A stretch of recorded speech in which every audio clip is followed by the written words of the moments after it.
Assalamualaikum. Hari ini cikgu nak terangkan sambungan bagi unit 2 prinsip rekaan bagi tajuk subtopik kesatuan dan irama serta pergerakan. Okey, kita akan tengok dulu kesatuan. Kesatuan dia melibatkan prinsip dan unsur seni yang disatukan menjadi karya yang sempurna, mempunyai tema dan idea yang sama. Okey, fungsi kesatuan. Tengok dulu. Yang pertama, menyempurnakan gubahan atau karya seni. Yang kedua, saling melengkapi. Okey, ciri-ciri kesatuan. Pada alam semula jadi, kesatuan akan mewujudkan rupa dan corak yang harmoni. Contohnya pada harimau, gambar harimau, kesatuan kita dapat lihat pada belang pada harimau ni. Okey. Kalau pada kulit pokok, dia punya kesan rekahan pokok. Ini gambar aloe vera, kita akan dapat lihat pada dia punya corak, ada bintik-bintik, ada punya dekat bahagian sisi ni ada macam tajam-tajam tu. Itu ialah kesatuannya. Okey, pada bahan buatan manusia mempunyai tema yang sama dan mewujudkan rupa dan bentuk yang seimbang. Contohnya pada hiasan bilik. Hiasan bilik ni nampak seimbang.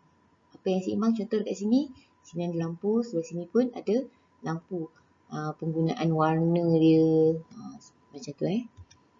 Okey, yang kedua ini contoh lampu. Gambar lampu ni kalau kita tengok dia seimbang bentuk dia kiri dan kanan. Kemudian yang ni tika atau kapet, corak dia mempunyai corak yang seimbang. Okey, pada karya seni, unsur seni dan prinsip yang bersatu dalam karya akan menimbulkan nilai estetik. Okey, contohnya, pada lukisan ni, dia menggunakan unsur yang ni ada pakai kontra kan, gabungan warna. Ini akan menimbulkan nilai yang lebih tinggi kepada kita punya karya lah. Okey, kalau pada gambar yang kedua ni, contoh gambar ayam ni, kita boleh nampak pada ekor dia, dia ada buat perincian. Okey, seterusnya, irama dan pergerakan. Irama dan pergerakan menunjukkan objek atau motif kelihatan seperti bergerak, bergetar, berayun dan bersinar. Dapat diwujudkan dengan pengulangan imej. Okey, fungsi dia memberi kesan pergerakan yang lebih dramatik dan memberi kesan estetik kepada karya seni. Ia boleh menggambarkan pergerakan air. Contoh, macam ni lukisan. Walaupun dia lukisan tapi air terjun ni kita nampak seperti hidup. Dia ada kesan pergerakan air tu. Kita tak boleh lukis air tu tegak je. Dia mesti ada seperti alunan. Nampak dia turun dari atas ke bawah. Kemudian menjadikan karya itu dinamik. Contoh seperti ini. Kita nampak dia teguh. Kan teguh, tegap. Seterusnya memberi kesan pergerakan atau pusaran. Contoh ni. Walaupun dia sebenarnya hanyalah pancaran. Garisan jenis pancaran, tapi bila dia gabungkan warna, nampak seperti dia bergerak. Boleh juga ada yang gambar berpusar tu, sama juga. Seterusnya, jenis-jenis irama dan pergerakan. Yang pertama, irama rawak, susunan ruang yang tidak sama. Contoh seperti zirafah. Tengok corak pada badan dia tak sama besar. Susunan dia pun dia tak sekata. Sama macam harimau tadi. Itu ialah irama rawak. Kemudian irama berselang-seli. Kedudukan motif tu diletakkan secara berselang-seli. Contoh macam ni, bentuk yang sama, warna berbeza, diletak berselang-seli. Okay, dia akan menimbulkan objek tu nampak, menimbulkan karya tu nampak seperti 3 dimensi.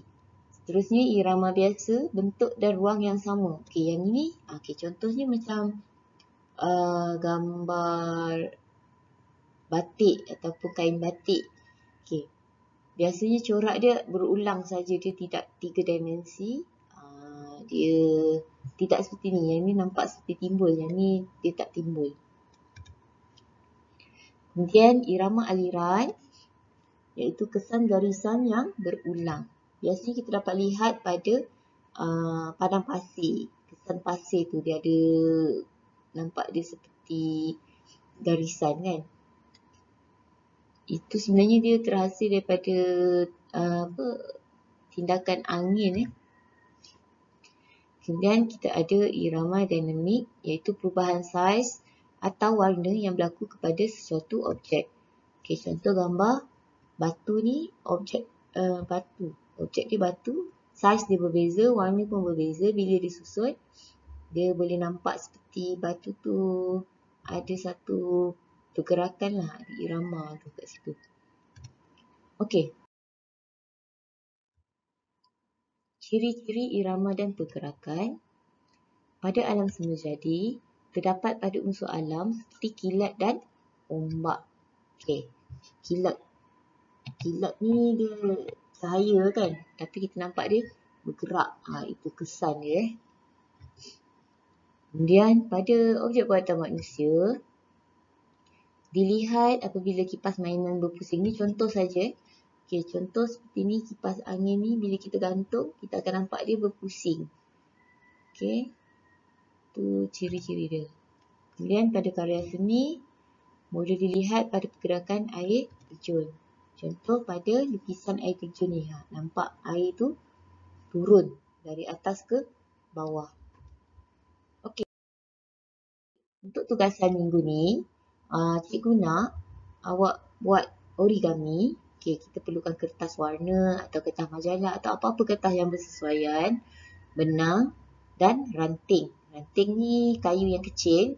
Kemudian buat origami bentuk hati mengikut langkah-langkah ni. Okey, kemudian buat sekurang-kurangnya 5 origami. Ikatkan pada ranting dan hantarkan gambar kepada cikgu. Tempoh cikgu beri ialah 1 minggu. Okey, cara nak buat. Okey, misal kata awak tak boleh nak buat origami hati, boleh juga buat origami yang lain. Mengikut kesesuaian dan juga kreativiti. Tapi perlu digantung pada ranting atau kayu kecil. Okey, jadi sampai kita bertemu lagi. Sekian daripada cikgu. Assalamualaikum.